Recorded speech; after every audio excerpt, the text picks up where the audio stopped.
So everyone, get ready for the change. It's inevitable. March 15th is the deadline where you're probably going to see tens of thousands, if not hundreds of thousands of channels. Get ready for the change. It's inevitable. March 15th I didn't even have a Rumble account until a couple of weeks ago. Where you'll probably see tens of thousands, if not hundreds of thousands of channels. Get ready. Like when, because we remember, or some of us, we're old enough to remember when YouTube started and how it was this fantastic platform and people could share anything. And suddenly, not suddenly, in the last 18 months, it's just hit ridiculous draconianism. And it's, and now pretty much thievery. So it's, reducing everyone. Bad enough when the YouTubers were multimillionaires and suddenly they weren't. But the monetization issue is what actually just went, like Monty and I have issues with YouTube for a couple of years and had started other stuff. With me moving over to locals, and as I said, only recently started a Rumble account.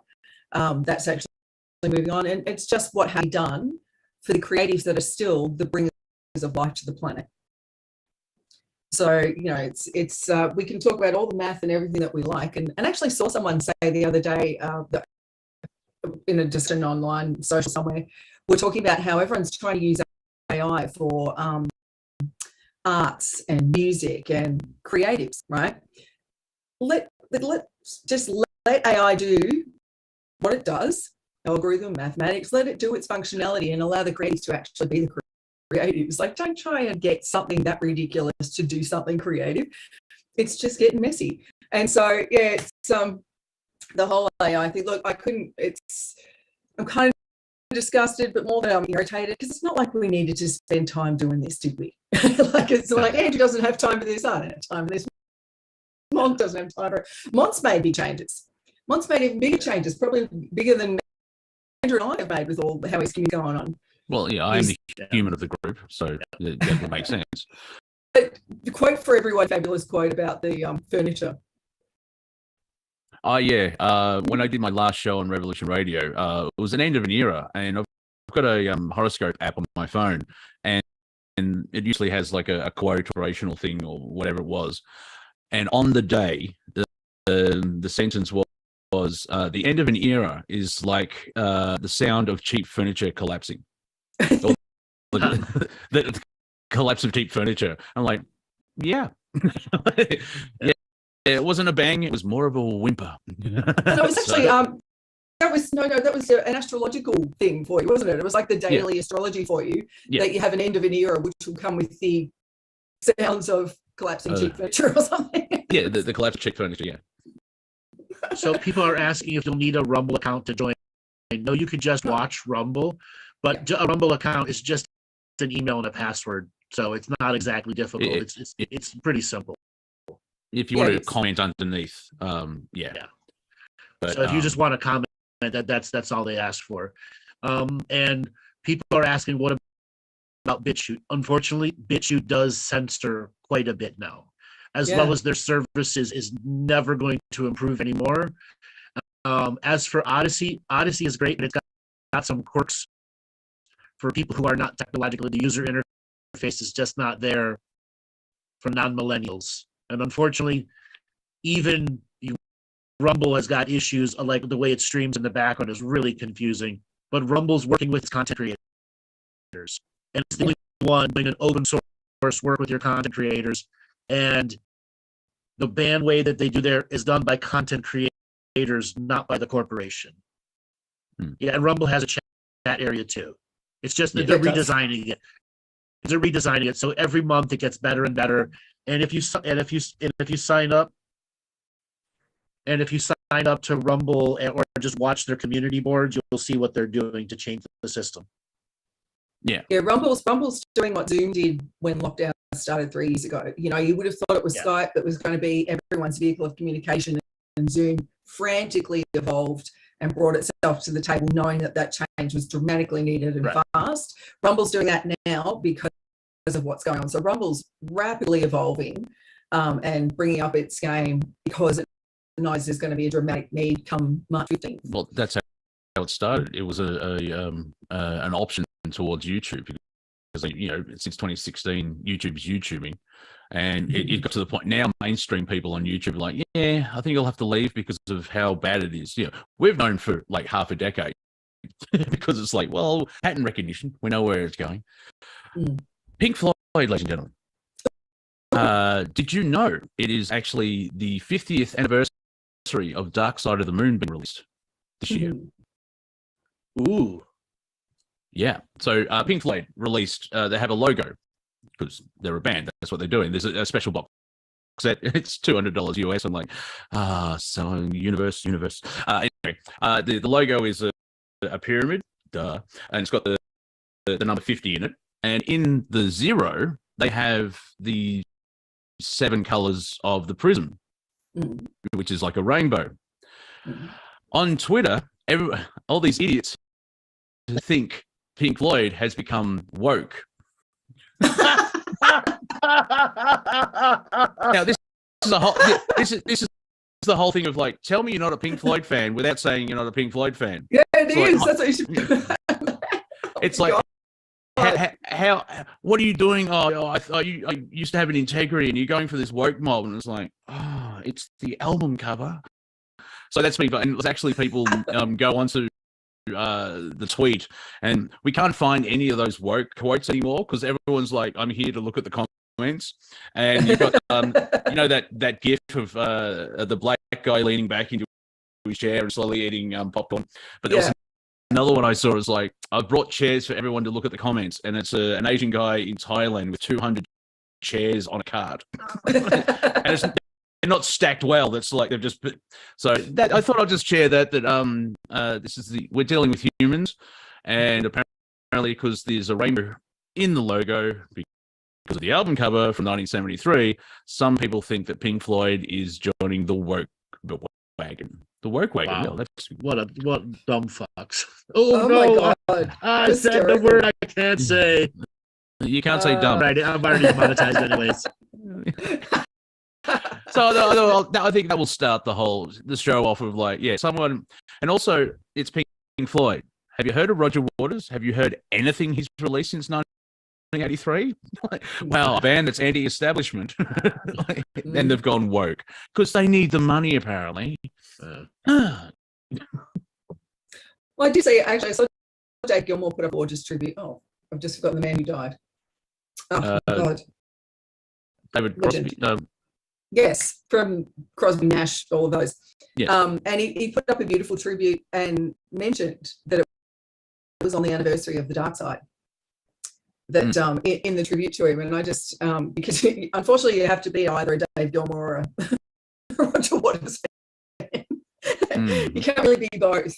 I actually took my son, who's those who don't know, my son's severely disabled and he's quadriplegic with cerebral palsy, he's in powered chair and all the rest. And he is an absolute guitar legend, knows and has friends with all the best guitarists in the world. He's an amazing kid. And I took him to see the touring, whatever show was on for Pink Floyd that was local to us that came around. And it was Roger Waters that actually brought it. And we, as always happens with Jack, we went backstage. It just always happens. And we went backstage and Jack completely put his foot in it. Roger said hello to Jack, and Jack said, "It's nice to meet you, sir, but I want to meet Dave Gilmour." Oh my God! And so we left pretty quickly. Was that 2009? Yes. Yeah, that was when he did all of Dark Side. I was actually one of I think he did 2 shows. I was on the floor, and let's say my bank account was reamed from but it was brilliant. And I think by then Roger had patched things up with David. Like they're civil. It was to each still other. very tense. It silenced the crowd backstage. It was a tense moment. Yeah. But I think Roger, he does have some sense to humor. I remember listening to the commentary of The Wall, where he's just taking the piss out of the entire thing. But he does mention the only thing The Wall really is missing is any type of humor. It's got everything else, but there's not a joke in it. Well, remember that scene where it's like it's early in it, and I think Pink as an 8-year-old holding a rugby ball, and he's running towards the goal by himself, and he's like, this is the Irish rugby team practicing. You know, so like, if you want to hear Roger, it's with Gerald Scaife, the artist. It's worth if you've got an hour and a half spare. It's a knowledgeable and funny, because Roger is quite funny.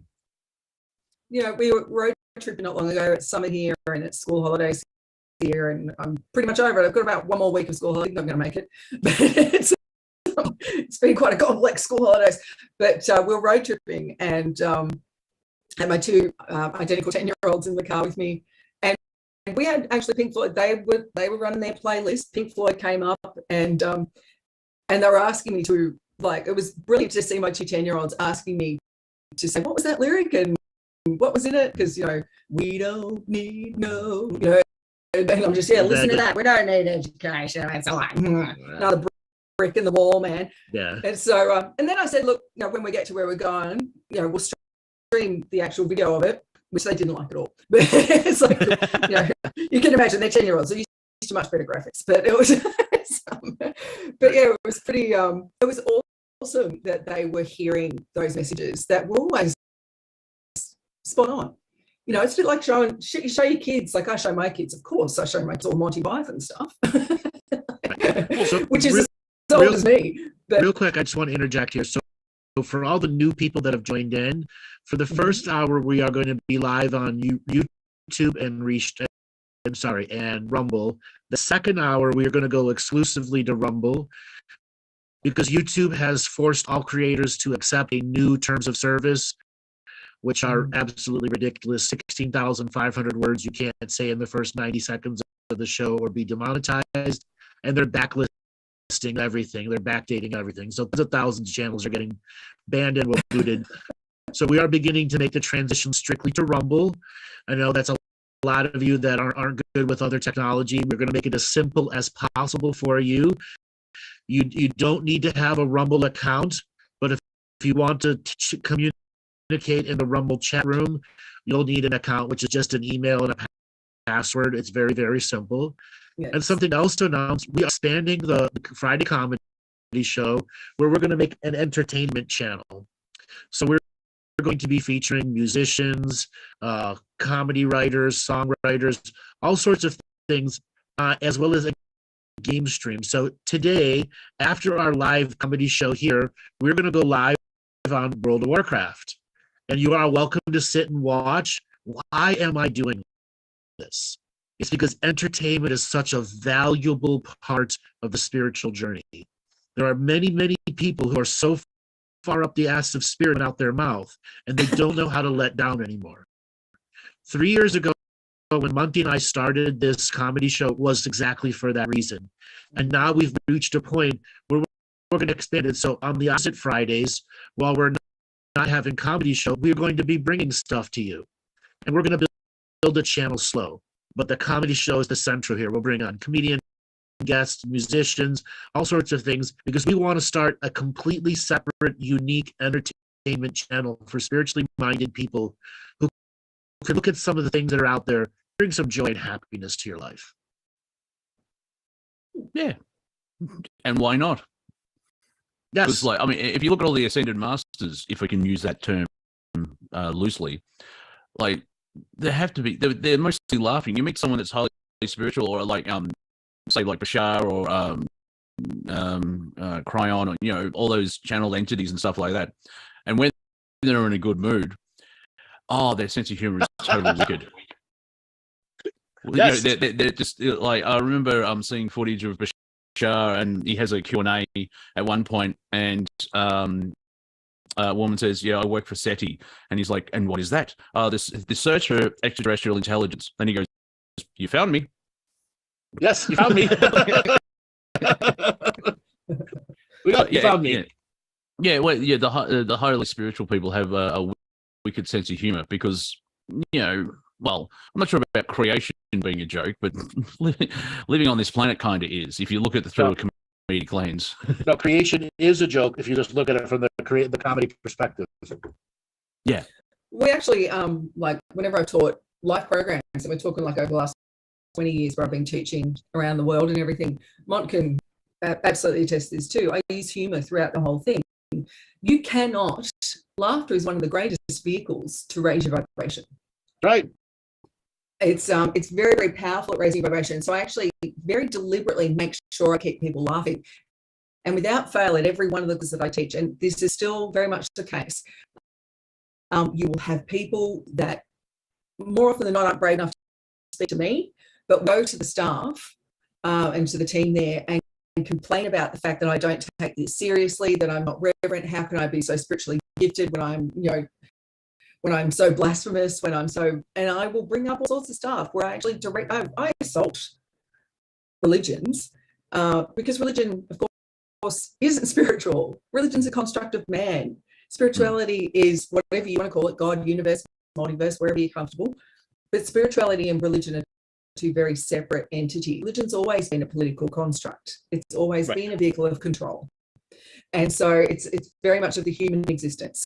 And so, I will, whenever we've done it, I make people laugh a lot. And there are always those, Gaia used to call them the crystal grippers.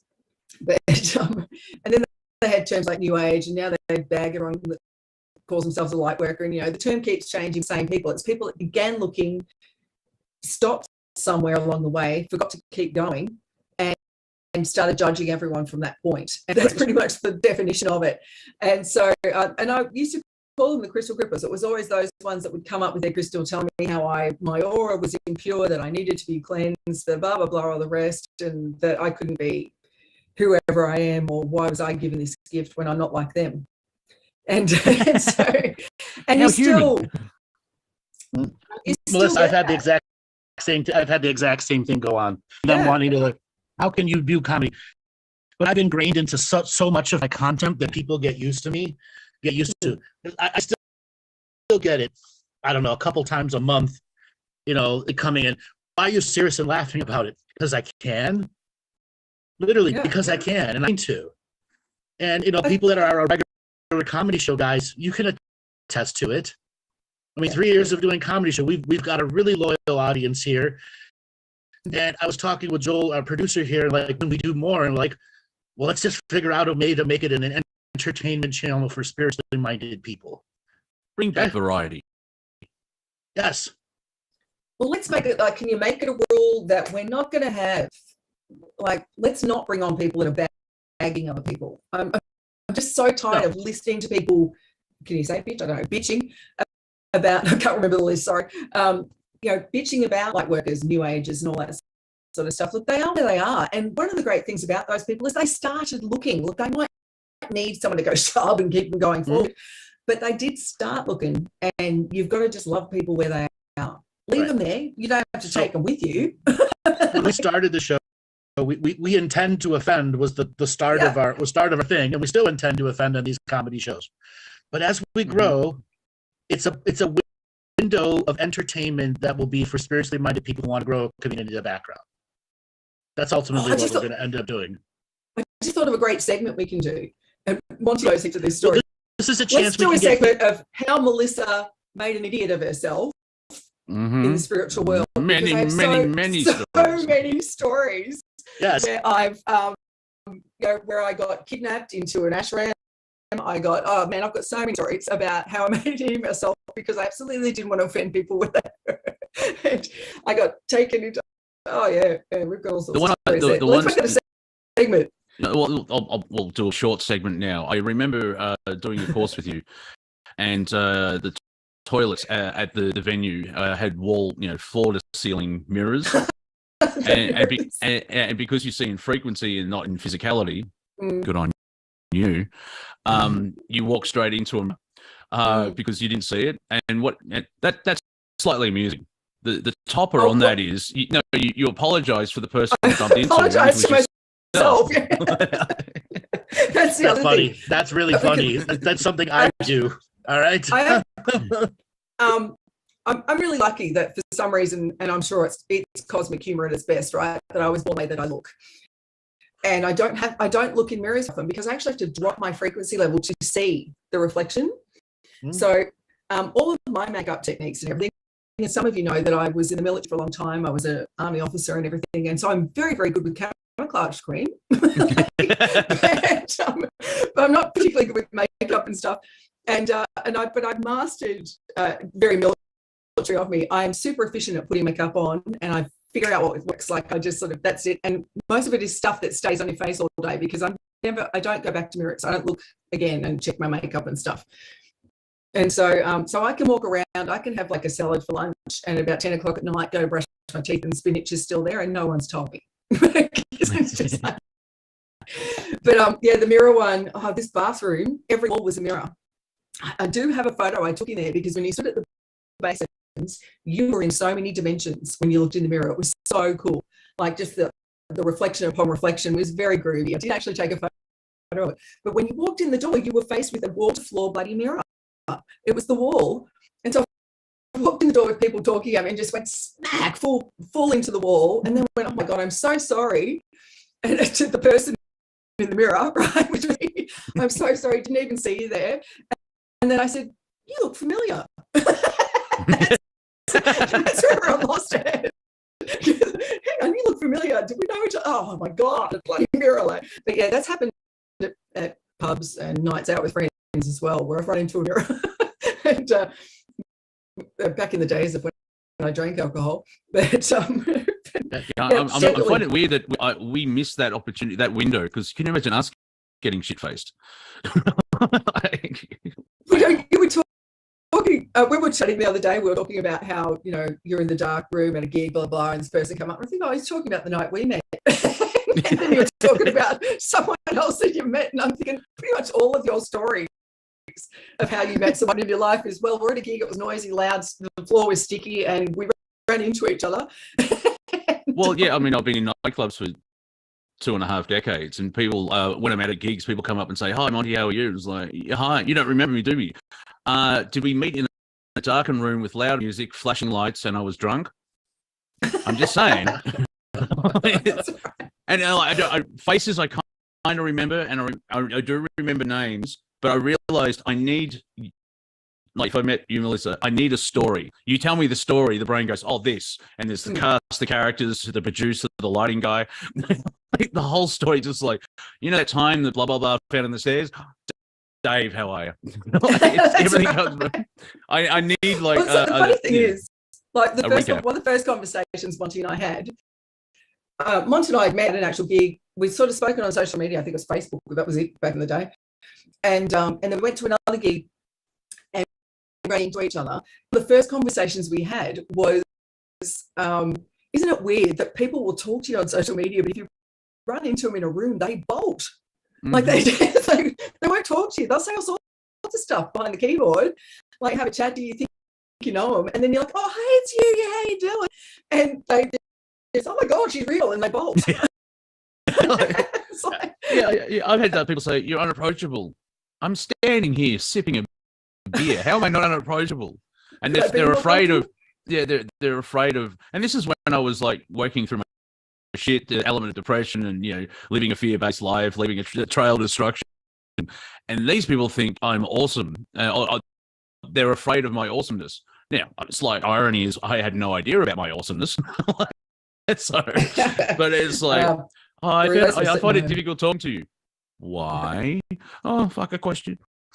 Anyway, yeah, and I did say to someone once. This was way back in the day too. Why are you having trouble talking to me? What's going on? We're talking about remember, and they said something like, I feel like I'm meeting a superstar, and you're like, because you met someone on Facebook. Well, people just create that. How many bots are you talking to? Well, I remember you saying to me recently that there's people in the music industry here in Melbourne that are afraid of me or whatever. It's like, really? I haven't achieved shit. Threatened by me because don't you love it when you hate it because you exist? It's not like what you've done, like what I could do. It's like, no, you're in my timeline and you're breathing. I'm gonna stab you in the head. Probably because they can see the potential. Yeah, I have no fucking clue about here. We all have that. We all have people that have no clue why they're hating us. They just hate us.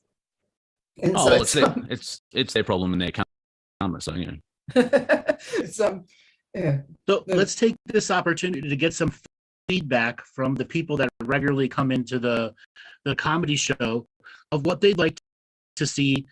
Joel and I have some ideas in the background, like a little like radio play.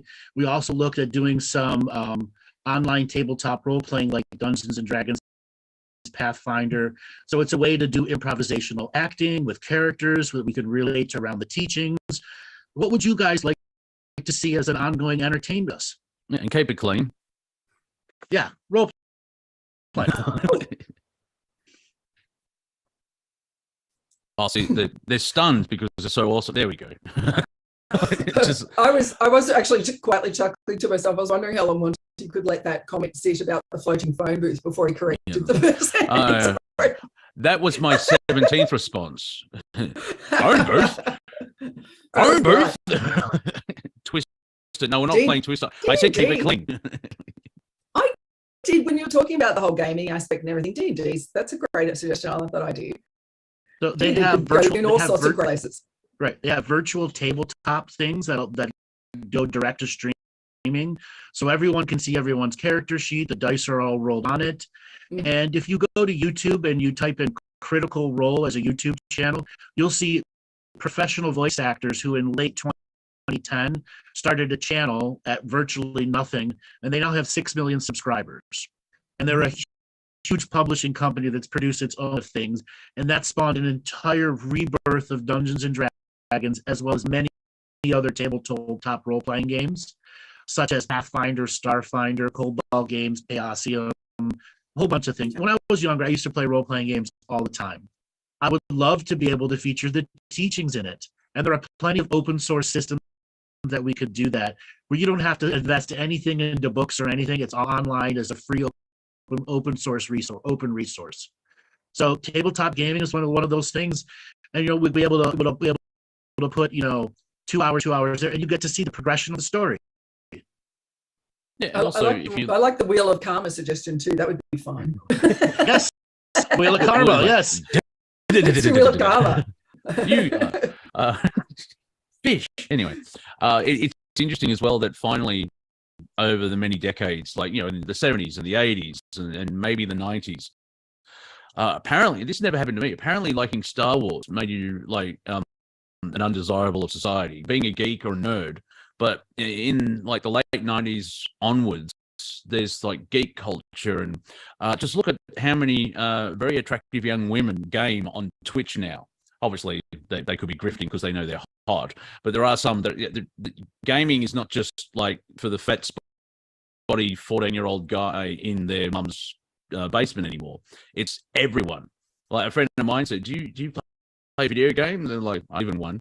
And it's like, you're 41 and you have 3 kids. And it's like, yeah, now I understand why your videos like. Yeah. Like when I do play a video, it is Star Wars Unleashed. It came out over a decade ago, but the plot is that you play the apprentice of Darth Vader on missions, but Vader doesn't want any witnesses. So guess what I do for 15 minutes? You're killing everything. It's a great cathartic release. Because, me being cranky, you get the frustration out, but you're a high level force user. So yeah, I connect to it with really well. Force push, force boot, kill. So good times. And I've got 4 gorgeous daughters, aged from 21 down to 10, and they're all gamers. My almost 20-year-old daughter is about to go. She's about to go and catch up with a whole group of friends. They're all going gaming, and so like this afternoon right now. So she's about to head off, and so somewhere in between that, they're all going to jump in the pool, but they're getting back to it. They've all challenged each other. It's on, and so yeah. Gaming now, she's just bought a sensational laptop. Oh my God, the gaming laptop she just bought is awesome. I like Amy's suggestion. Name that revocation. Well, Amy also suggested, and Monty and I are both big fans of that, Amy. The old Whose Line Is It Anyway? I mean, the improv of just the 3 of us would be hysterical with that. Can we do a spiritual version of Whose Line Is It Anyway? Why are you doing this to me? Well, there's 7 answers to that. 3,000 years ago. Oh, the places. What dimension do you want me to pull that from? How many past lives? I mean, we could just where we could bring it all in. And so I finally got the information out of Andrew because I play the long game. So how long have I been on this planet? 38, 40 million years. I'm like, okay, cool. And for me, it's like, shelve that. Okay, fine. I know that most people go, exactly. Most people will spend the next 3 hours just going and like, yeah, fine. It's not tired. But it's like also try and process 40 million years of history with, and also incarnation isn't linear. So there could be 11 versions of me out there right now. Like I apparently I sensed World War One and got through that and interesting stuff. But I mentioned to Andrew, like, I think I skipped World War Two, and he said, "Oh no, you did. Oh no, You just yeah. You chose not to remember it. Yeah, you chose not to remember it." I'm like, fair enough. Once again, put that on the shelf and it's for whatever reason, like when I was younger, like playing war or watching war movies, and I'm sure it's the whole warrior battling thing. But being basically a comedian and a coward in this lifetime, I'd rather watch war than actually be in one. So, or the culture war, where I can say, well, you're a knob. So, a lot of people are saying yay to D&D. Well, we had that on the thing. It's just a matter of what we're going to do when we're doing. We'll set it up. So a lot of people are really liking that. And as again, there's a variety of other games that we can do too. But I think it's a good idea. Everybody's like, a lot of people have done it earlier in their life. Some played it during the pandemic. We've got something fun to do and just build a community. Yeah. D&D's awesome. It gets such a bad rap for like Monty was saying, it gets such a bad rap for nerdness. But D&D, even as someone ex-military, D&D is a brilliant, strategic, critical. It's a very, very intelligent and fun thing to do. It's really fun. As I said, I've got all these gorgeous daughters. All my gorgeous daughters are into it. Yeah, it's just not Dungeons and Dragons. I know I played a vampire one once. Yep, I played that too. Part of the Masquerade, Werewolf the Apocalypse, Mage the Ascension. I mean, those were all critical journeys for me as a storyteller. Yep, that's right. And it helped me formulate some of the later skills of having to have rapid mental response that was high creativity that I was able to make part of my spirituality. That's right. It allows you to get out of your head and allow the higher creative, the genius in you, which is the spirit of you, to flow. It's really good for that. And here we are, the spiritual teachers telling you D&D's worth doing, and that is actually really worth getting into. There's certain games that I don't touch because the graphics and stuff are too real now. And for someone that's ex-military, it's way too PTSD triggering for me to play a lot of games. We're not going to see the red mist. Yeah, we're not going to use that. So tabletop gaming is all tabletop. Basically, what virtual tabletop does, instead of drawing a map, they make a map for you. Instead of walking up onto a castle, so there's cutscenes. You walk up onto a generic castle. So it adds some virtual aspects to it, and then also organizes everything so everything's done in system, as well as all the core rule books and everything. So people are asking if they can play and they don't know how to do it. The answer is yes. You just have to learn your improvisational acting skill. Now that's absolutely key. The way it works is you create a character that has a background. It has its special things you do. You're a fighter, you're a magic user, you're a thief, you're a this, you're a that. And once you understand your character and create the background, do you want an accent with it? Or do you just want to talk and allow yourself to be this character who's creating dialogue with 4 to 5 other people in a setting where you're going to move forward and gain experience and learn more things? And it's not just about beating up the monsters. It's the communication that everyone has in between. I've done many role-playing games where it's laughter nonstop 10 hours in a row. Okay? And it's because everyone's in the perfect flow, and somebody says something, another person, and the next thing you know, the giggles go and go and go. And then it gets serious where you're really into the story and what's going to come next and what's going to come next. And that's the true, value of tabletop role-playing, the improvisational growth that you grow through. Yeah, that's right. And Yeah, and you're doing with friends, and you're just sitting around a table, and if you did it out in the real world, it's actually a mental illness, because you're creating a whole character, you put it on, and you're doing all this weird stuff. So Right. it's if you do have it, just because like I'm a dwarf. Yeah, actually, that explains half the woke crap nowadays. Like, I identify as a fire hydrant. Okay. Well, actually, on you. No. Well, no, I actually, just- Like just that gonna throw shit. some- I have to. I actually, my body is a temple, so therefore I am tax exempt. Think about it. and for Ha those- ha for those- ha ha ha. for the- That's good. For the few out there that are thinking looking at screens is not good for our health, sitting down all day not looking at our health, let me tell you that this sort of gaming, this sort of stuff that we're talking about, is the stuff that will stop you from getting things like Alzheimer's, Parkinson's, stuff like that. It's been proven more and more, particularly when you have to be strategic and creative and you're actually in humor at the same time, that it actually causes the hippocampus, the thing that shrinks when you have dementia, right? It causes it to grow back. That's right. Ooh. Look And it Raw up. creativity, the creation of stem cells through that high frequency grows that back.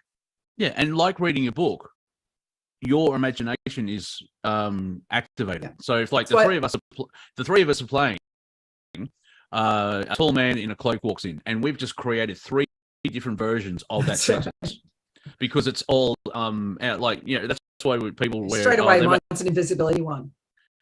Yeah, all right, thank you. Yeah, but it's like, when people complain about, they made this book into a movie and I didn't like it. Yeah, because you thought it completely different.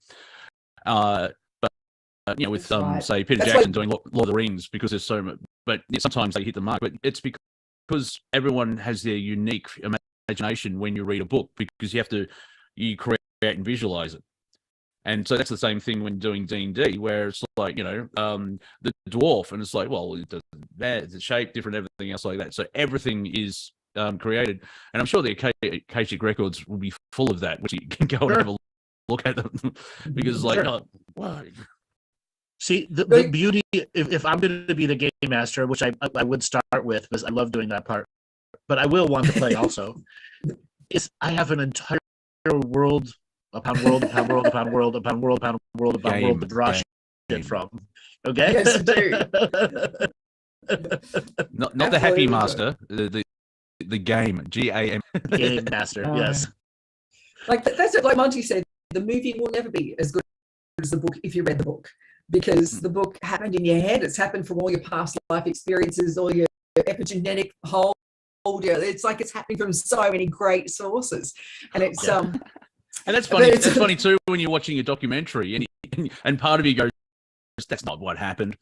What do you mean?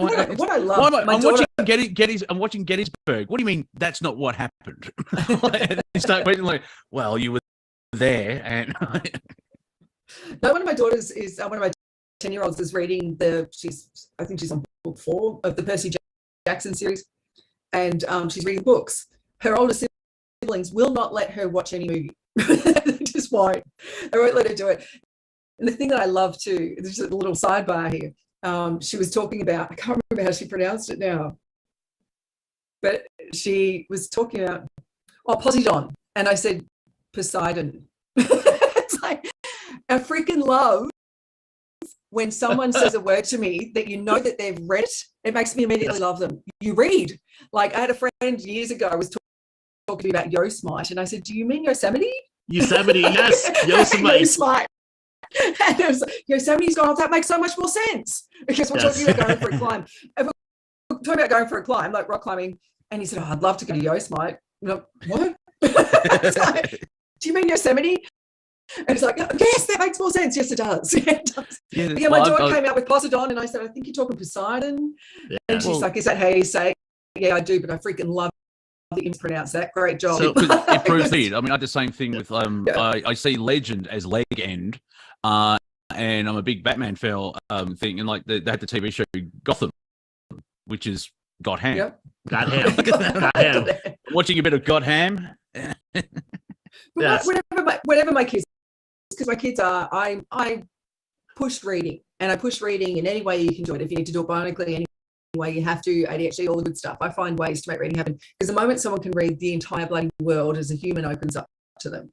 And so, yeah, my kids are readers, but they I do. I love it when they come out with stuff that is just, that they read it. It makes me love a person straight away when they come out with something. I know you read that somewhere. I love that you mispronounced it. Good. Hence the term that's been around for centuries, well read.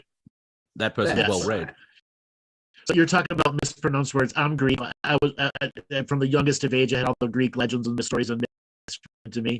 So when I hear the giant,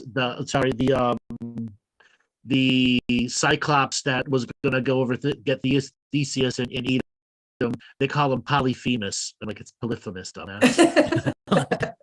Actually, it was at a improv night ago, and my friend takes me, and he actually films it, and he has a lot of he has too much money, he doesn't spend it on anything, so he buys me beer, and like, fair enough, and he's Greek, and I said, oh, here's your card back. How do you say thank you in Greek? Andrew, how do you say thank you in Greek? I can't remember.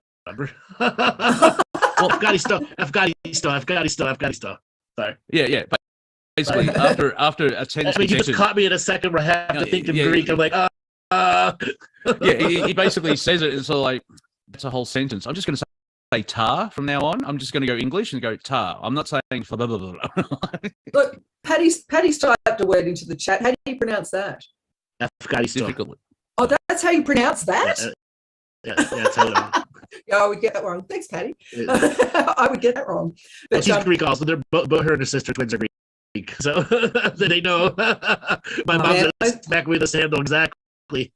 Except my parents. I'm forever trying to get Greek families to adopt me. I keep saying to them, my name is Melissa. I've also got. I come from I'm an Aphrodite priestess. Please, please adopt me. I love Greek families. It's so much fun. So I'm the youngest of three sons. My parents didn't want me to learn Greek. My other two brothers didn't really like going to Greek school on top of a 5-day week, and it was really hard for them to go. So they stopped going when they were young. And I didn't learn Greek at Greek school because they wanted to be arguing Greek, and that one must not know what they were saying. Okay, so that was the big thing. What are they saying? And after a while, you can pick little things out here or there. Okay. But other than, hello, good morning, this, I didn't, and other than the swear words, I mean, I learned, every kid learns the swear words. Yeah, balaka, exactly, Oh, well, it's all right. We're just getting a message from Greek YouTube. We're being demonetized. Yes, we're being demonetized, exactly. Now, at the moment, I'm learning German. I can't believe how easy that is to learn. How easy is it? Well, it's so close. German, of course, and Monty and I, we love etymology, and we love the development of language, and of course, Greek, German, and English are very close. It's a very, very closely related language. So German, I mean, I'm doing it at the moment because our research is moving into Germany, and so I'd like to just speak to them. Don't want to have to worry about translation and stuff. And so I can't believe how easy that is to learn, as opposed to I was learning Russian, and geez, that's fun. I love Russian language, but it's complex. Wow, it's fun. I speak Australian. I destroy English, and as you know, English has grown. It just absorbs. I mean, a third of the words are French. Like, which moron? The word station. It should be SHON, but because it's French, it's TION. No, look, again, the 10-year-olds, but the 10-year-olds, when they've got spelling and they've got all that sort of stuff and all the rest, the word that I say, they'll be reading whatever novels they're reading and stuff, and they'll say, what is this word? And I'm forever just saying to Paul, I'm forever just saying to him, how weird is the English language? It's such a bastardization upon itself. Like the spelling, its function, its structure, and I just said, they're just like, this word makes no sense. I know. How weird is the English language? Thank God it's your base language, because it's one of the hardest to learn. Yeah, well, it's easy to learn to speak. It's extremely hard to write, because I before E, except for the 11 words that doesn't happen with. And so I put it in a sentence. So many languages, the prefix on a noun is either masculine or feminine. Now I just find that entertaining. I find out, why did the German decide that the mouse was the feminine, the owl is a feminine, the dog is masculine? That makes sense. The cat's feminine. But then you're thinking, why is the elephant masculine? Just because of its size? Like, I start getting just what prejudice made that? No, it's cultural because the Germans first to go deep into the Congo and be big game hunters Ooh. in the modern history. Yes. Mhm. So like the whole Congo was all Germans. They actually had built a minor naval warship out of an old container ship on the big lake in the Congo. And during the entire part of World War I and World War II, they could never take over the infrastructure of the lake, which fed everything, because that one warship, they're rearmed with 20 millimeter cannons on it. Yeah. Well, I think I'm not sure about World War II because like there's if you're talking World War, it started when the Japanese invaded China in 1936, but then you've got the western side where everyone declared on Germany. But World War One, I think one of the first shots fired in World War One was down here in Melbourne because there was a German frigate sailing by the heads of Port Phillip Bay. And they fired the cannon. Now, what's funny is it's fixed, so they had to wait till the boat caught up. Lined up. They had to wait for the boat to come into the site. Fire on that ship. I will, sir. Give me 5 minutes. Are you ready? Yeah, we're ready. Got a bit of physical humor here for us because Carolyn mentioned when I was asking about the elephant being masculine before. She alluded to. She didn't say it. She said the trunk. I was going to say phallus, right? We're going to talk about phallic stuff. I've got a burn on my arm at the moment. And if you were a teenage boy that wrote in any exercise book, you would immediately think of this burn. Everyone's been going, what does that burn on your arm look like? And I keep saying, an elephant. because let's see if I can show you. Can you see it? Let me see. Can you see it? Yeah, we can see it. What does it look like? Medical parlance, that's called a cockburn. I'm sure but yeah, like pretty much, let's just call it cock and balls. That's what it looks like. Let's just call it that, right? But it's just through your cellular phase. It's summer. I'm wearing like singlets and shorties and stuff. Everyone's seeing this burn on my arm. It's from cooking, everyone. It's okay. How much does it look? About time said it's an elephant. I have to say it all the time. A very strong masculine elephant. Well, lucky for me, any child under 6 thinks it's an elephant anyway, so it's okay. I don't have to explain it to the youth. Well, that's similar to like I say jokes sometimes. I know there's the double meaning, and I say the joke to see where people are. Comedians stand-ups, they say a joke to set the tone or see the tone of the room. And I can't think of an example of a joke at the moment, but I would say a joke. And people go, oh, that's disgusting and pervy. No, well, I meant this, knowing that's exactly what else it means. And so I turn around and going, oh, interesting that you think of that. It's like the band Baby Metal, where it's basically 3 teenagers in cute, not short dresses, but cute Japanese. Baby Metal is a J-pop metal band where it's got that cute singing on the front, but brutal death metal in the background. And I show it to people, it's like, oh, you're a pervert. Really? So the first thing you see when you look at teenagers bouncing, teenagers performing is sex. Yeah.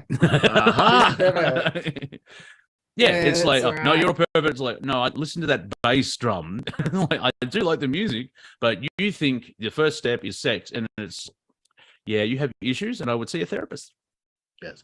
Real quick, as a reminder, in 7 minutes, we are going to be switching off the YouTube stream and going strictly to Rumble. So if you want to come to the Zoom room, if you're going to be watching on YouTube, you can come here to the Zoom room. The link's in the YouTube description. And the Rumble link is also in the description. So we got about 7 minutes on the countdown. Yeah. So for those of you who are on YouTube channel or not here in the Zoom room, click on the show description and come to the Zoom room, or you could go continue to watch us on Rumble, where we'll say whatever we want. Yeah, and the main reason is because if they're doing a search on Rumble, what are they searching for? Do they look for Galactic Historian on Rumble? Is that the term? It's there's a link there, and anybody that's in the Zoom room, you just anyone in the Zoom room, you guys just stay here, and it'll continue over. So if you're watching on YouTube, all you do is click on show description. It'll give you the Rumble link and the Zoom room link too. Yeah, and the main reason is because when you say "let's get ready to YouTube," it doesn't sound that good. So Yes. let's get ready to YouTube. YouTube. Yeah, no, doesn't. This doesn't work. Which Santo, there are so many D words. I just there's so many D words. Yeah, I'm thinking of a that couple of them can't now, literally Santo. change. Use it as a descriptive. And I love the game of innuendo. I'm quite the master of innuendo. So you can imagine all the D words coming up for me. Well, that sounds like another spot we will have on the comedy nights. The day of innuendo. Wasn't that a Olivia Newton-John film, Innuendo? No, wait. That was Emily. Sorry, I must say, yeah. I don't know if people are ready for humour about the old Olivia. I tried to joke about Olivia Newton-John the other day and people got offended. Okay, we're not touching well, Olivia. as long as it's positive and you're praising. Yeah, well, but people, too soon. It's like she died. She survived breast cancer 8 times, and I think she, it's like she had a good run. And that's the interesting too. Like with David Crosby passing on, I was on the Unlovers, the Unfuckers group, and Dee, who runs it, actually said it looks like it's going to be. Remember 2016 where everyone died? This looks like to be the next wave because how many Renee Gaia passed away.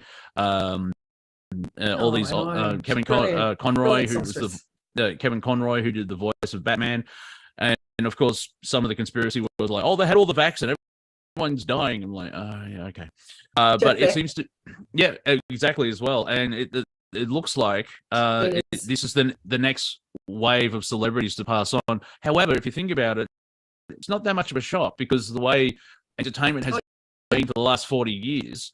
They're aging out. Like the whole thing started. People say, David Bowie at the start of 2016. It's like, yeah, but 2.5 weeks before that was Lemmy from Motorhead. He was always a front runner. He got diagnosed, I think, the day before Christmas Eve and passed away on Boxing Day. And the man did acid with Jimi Hendrix. My kids love telling people. Yeah, that's right. The man, when Bowie died, my kids love telling the story about how the vestibule, like the entryway of our house, needed to repaint.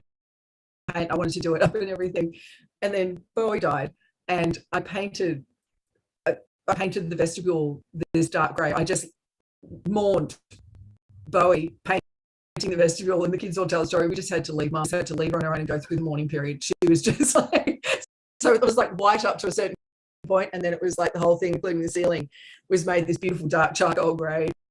Requiem for David Bowie. It took me my favorite thing about Bowie, and it's only a cameo in the movie Yellowbeard, which was half of Monty Python. Graham Chapman plays Yellowbeard, and Eric Idle is the captain of the naval ship because he's trying to find Yellowbeard pirate. It's like Pirates of the Caribbean without a Caribbean, and so they I think it's his wife or mother, but she's hanging over like being dragged in the water, and she changes her mind because she saw a shark, and it's David Bowie, and he has a shark fin on his back, and he's completely dripping with water, and it's like that's the first gag, and the second gag is like, so I'll see you later, sir, and Eric Idle's like, shh.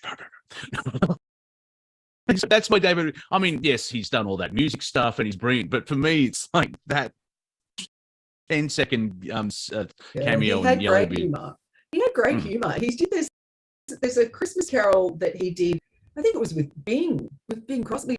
Like they did a Christmas Carol together. The most unlikely pair of crooners you could ever imagine. And you can tell that there was an awful lot of had to be cut out from from them laughing together. It was just amazing. And it was just, you can tell when you see the clip that it's all very nicely done and presented well for the BBC or whatever, but you can tell there's cut because they've been they just lost it. No, he had great humor, but he's it's a bit like Prince. I mean, you talk about these genius level musos, and we're watching it go down. Oh, actually, when you talk about Pirates of the Caribbean, I give school holidays, summer, blah blah blah. The girls are watching Pirates of the Caribbean at the moment. My 2 youngest, and they just watched the 3rd one, where oh my god, I've just forgotten his name. The guitarist that never dies, that's done every drug that, Rolling Stone. Keith Richards. Yeah. Does a cameo in it. Yeah, he's Jack's dad. He's just Yes, right. yes, And he's and I said to the kids, they said, "Who's that? He looks like a pirate." I said, "He always has. He can thank his years of self-abuse for it, and for some reason he just never dies." I don't know. I think he has died, and some cruel fate keeps making him come back to life.